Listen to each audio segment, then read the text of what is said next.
Today, travel buddies, together with Motok, will discover the rich culture and tackle the marvelous arts of the walled city, Intramuros.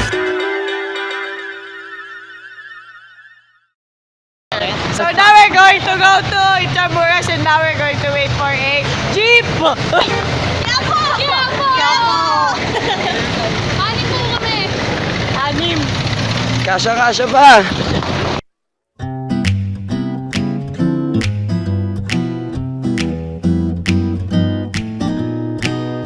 Intramuros, the old walled city of Manila, or rather, the field trip capital of the...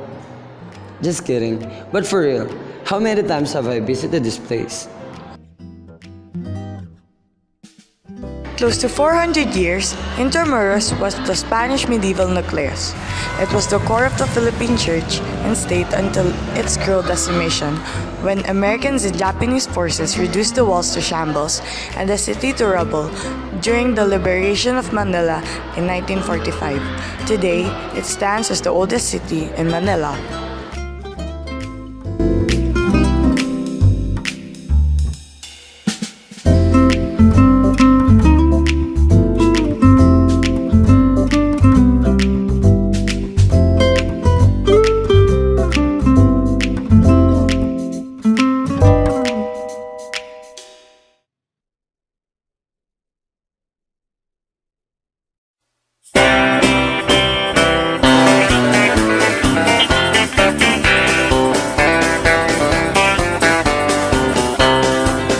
We're at the Aduana building designed by Thomas Cortez. Its architecture is really great. Yes, its style is no more than 200 years old. Can you believe that? It's follows the neoclassical structure, like most of the building structure. The Aduana or Custom House was built in Intramuros at Rockford. I'm truly attracted. But what is left because of natural disaster, it is left to ruin. Wills derelict is very beautiful, and I understand the exterior is preserved due to importance. It is teeming with history and great architecture. Yes, that's correct, Iezer. And just across Aduana is Plaza España.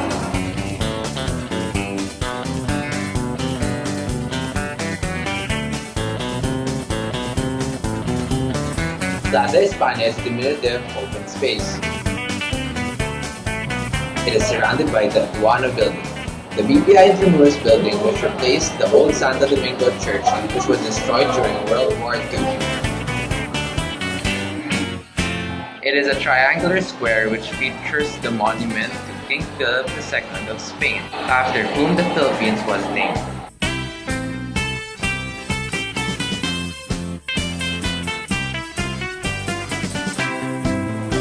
This bronze statue in honor of Philip II, King of Spain, was erected at Plaza España. The statue is a marker to honor King Philip II, to whom the Philippines is named after.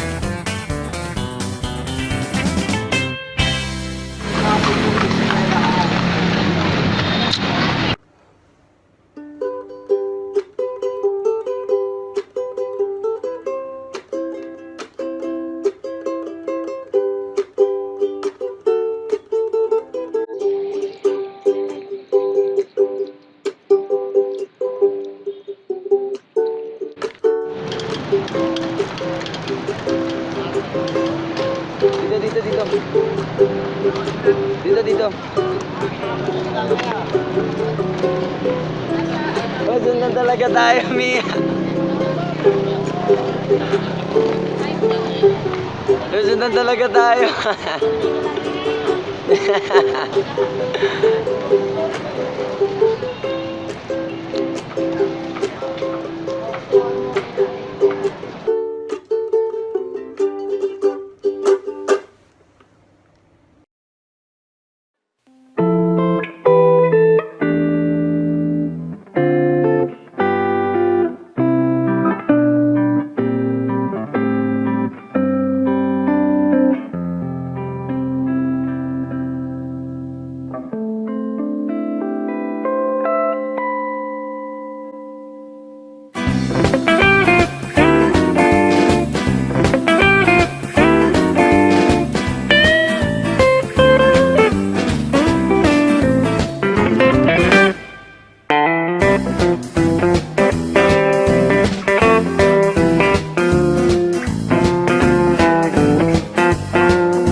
The Ayuntamiento de Manila, nicknamed as Marble Palace, is a governmental building devised by Felipe Rojas in 1599.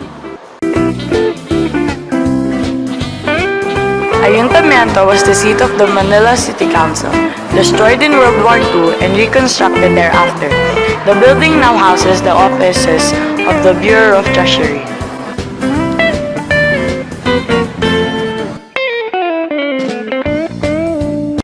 Standing behind us is the Manila Cathedral.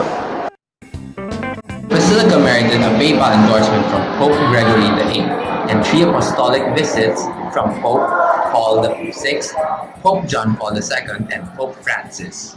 The present cathedral was constructed from 1954 to 1958 under the supervision of notable Filipino architect Fernando H. Ocampo.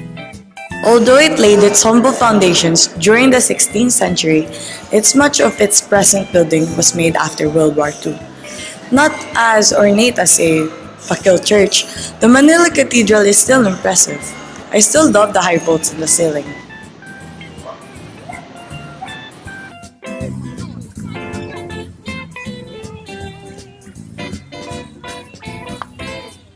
Someone's having their wedding.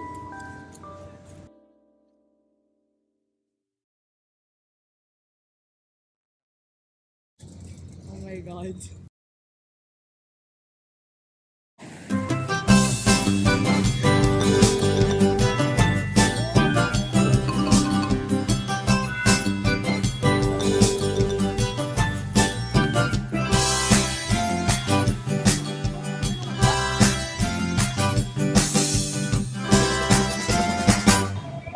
Palacio del Gobernador. Palacio del Gobernador, the former Governor General's Palace and current Commission on Elections headquarters. The site of the present building was where the former residence of the Governor General during the Spanish colonial era was located, until an earthquake destroyed it in June 3, 1863. The Malacanang Palace then became the Governor General's official residence.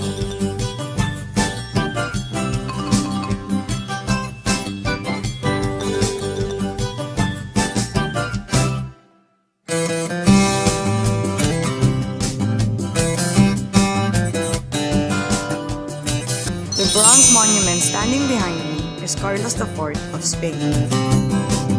It was erected in 1824 to give tribute for the introduction of smallpox vaccine in the Philippines.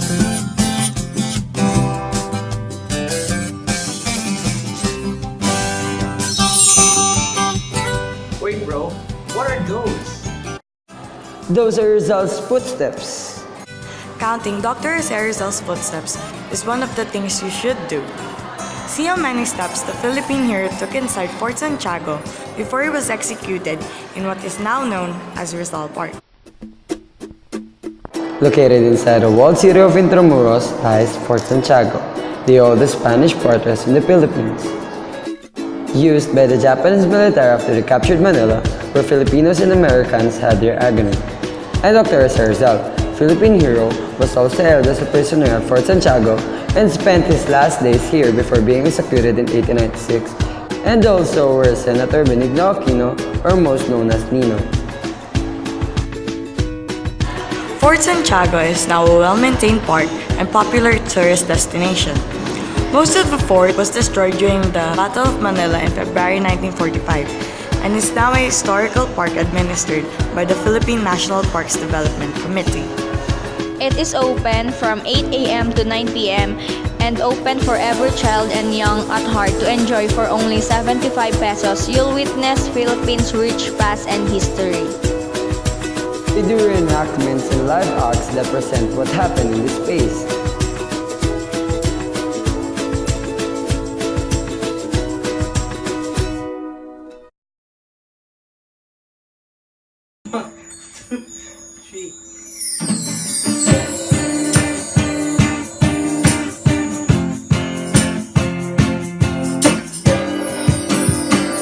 Want to know how Ilustrados lived during the Spanish period? This museum is Casa Manila. It depicts colonial lifestyle during Spanish colonization of the Philippines. Casa Manila is a copy of an 1850s San Nicolas house that was once located in Calle Habaneros. Its architect is J. Ramon L. Fortman. It was constructed by Imelda Marcos during the 1980s and modeled on Spanish colonial architecture. Recreating the life of the Filipino elite class during the 17th and 18th century. The museum shows the influence of Spain's opulent lifestyle among the native Filipinos. More than just a walk through the various artifacts and antique memorabilia, Casa Manila aims to revive Filipinos' past and preserve the country's rich history.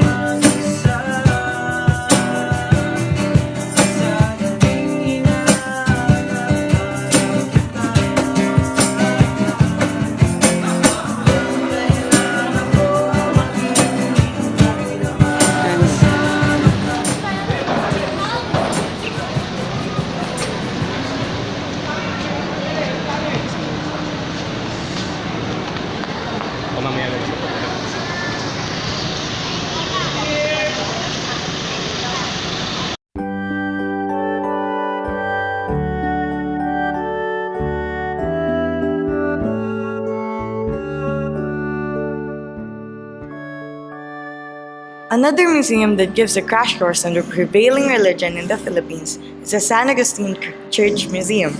Connected to the centuries-old church through a passageway from the balcony, the San Agustin Museum preserves the church's ecclesiastical relics and artworks, such as wooden and ivory statues, Dominican paintings and sculptures, renditions of the galleon ships, the church's 3,400-kilogram bell, and other architectural emblems of Spanish Catholicism.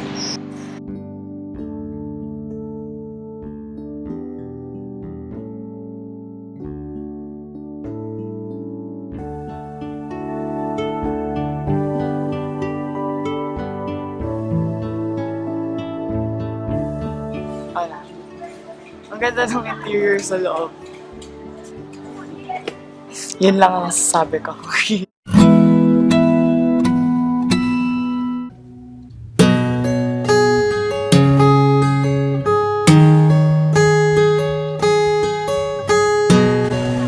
We're here at NCCA Gallery.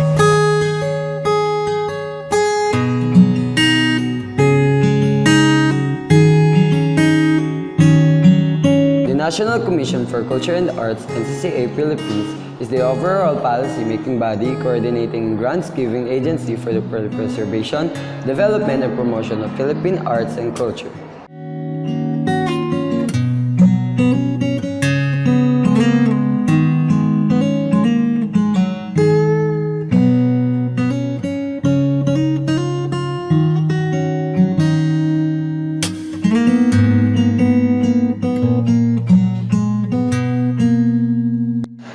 Filipino nation united, empowered, and sustained by its cultural and artistic life and heritage.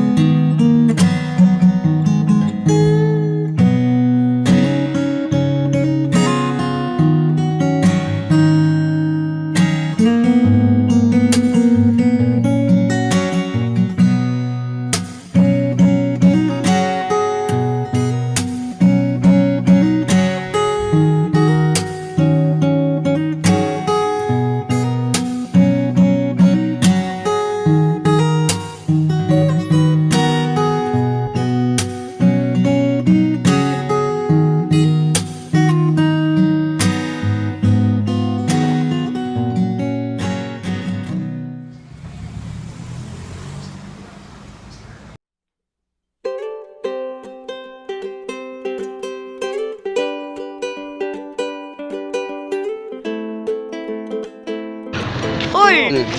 Andiyan ka na pala. Tara! Silahis Arts and Artifacts was established in 1966. They engage in designing, producing, wholesaling, retailing, and exporting the finest of handmade Philippine products.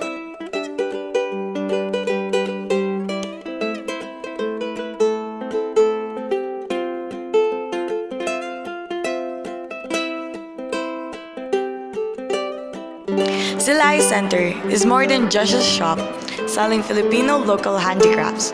With its museum-like ambience, the center is dedicated to creating a deeper understanding and awareness on the diverse and rich heritage of the Philippines. Hello there. Hello there.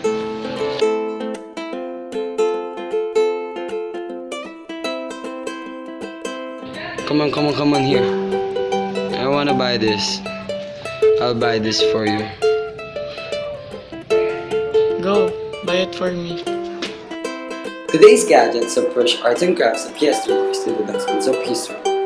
Even the caretakers and staff of Silais laments the fact that today's kids, millennials and Gen Xs, have virtually banished artisans of yesteryears to Snapchat, WhatsApp, Twitter, and of course, Inside, Facebook. tourists can see traditional artifacts and cultural crafts that complement the contemporary crafts and accessories.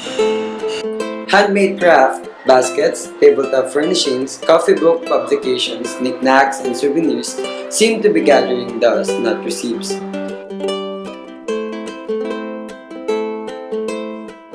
In a museum atmosphere with 4 departments, traditional artifacts and cultural crafts are synthesized with contemporary crafts and accessories expressing our eclectic Philippine lifestyle.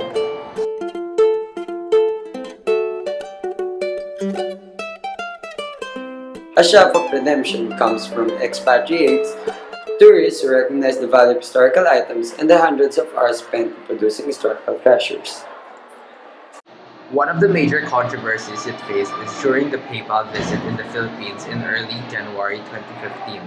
Hipólito dedicated the artwork to Pope Francis titled Salubong. It was viewed at the Art Lead-Off 2015 show at Galeria de las Islas at the Silahis Center in Intramuros. The painting became controversial as Pope Francis refused to accept the gift. Hipólito claims that the painting was inspired by his faith, his fondness for the Pope, and that he respects people's opinions regarding the artwork.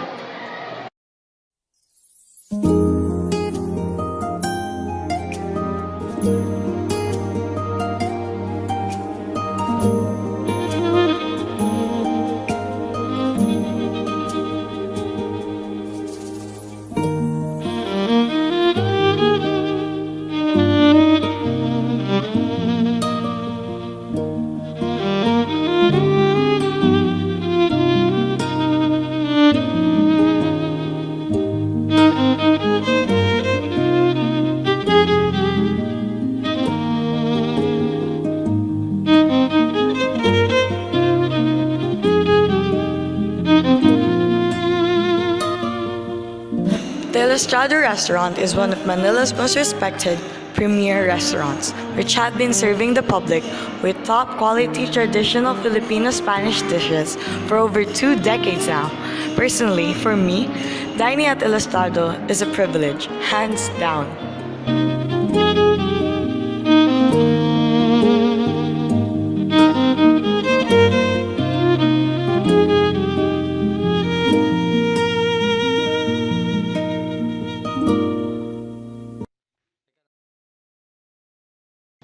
Tara na, baka masita pa tayo tapos pa-delete yung... Buti hindi nila pinapadelete yung videos. Inside the jeweler's walls lies a gem waiting to be discovered. The one and only Sampaguita Ice Cream by Ilustrado Restaurant. Ilustrado, the name, refers to the educated, well-traveled Filipinos from the enlightened elite class during the Spanish era. Today, Ilustrado, the restaurant caters to clientele of enlightened taste. Thank you po. Client whose palates are conversant in savoring the exotic, cosmopolitan, and neoclassic flavors of international and Filipino cuisines.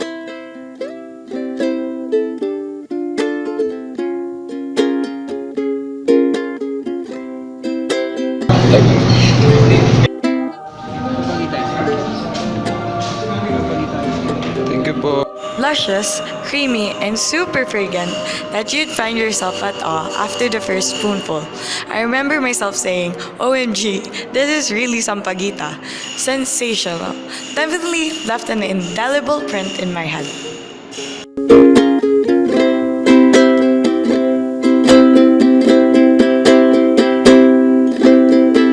This ingenious idea was conceptualized by the creative people behind the famous El Starter restaurant in the aim to come up with a very different yet very Filipino dessert. They actually tried out various local fragrant local flowers during the process, and it turned out that our national flower, the sampaguita, tasted the best.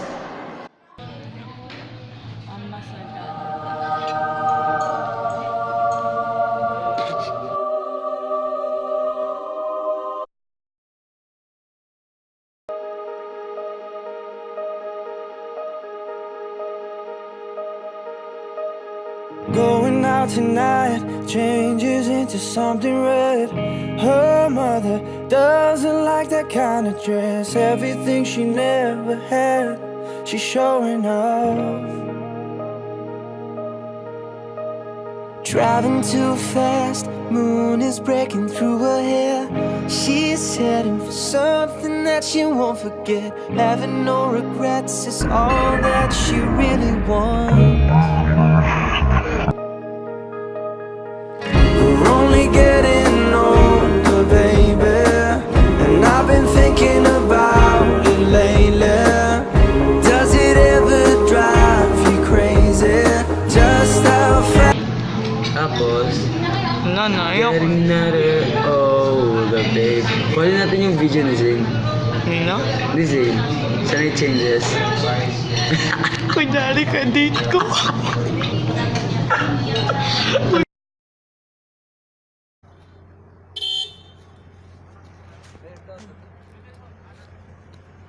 Hi guys! So, we're here right now at Intramuros. So, this is a special historical district within the city of Manila. Vehicular and pedestrian gates are open from 5 a.m. to 10:30 p.m. The Intramuros administration enjoins you to support its effort in the restoration and development of its priceless heritage. Yay!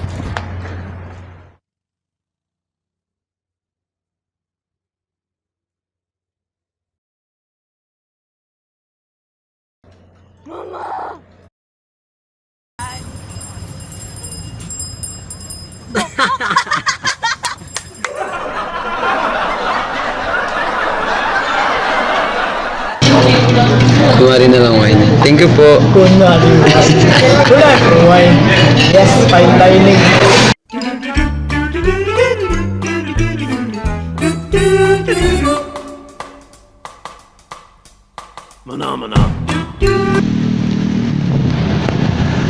So this ends our Intramuros tour.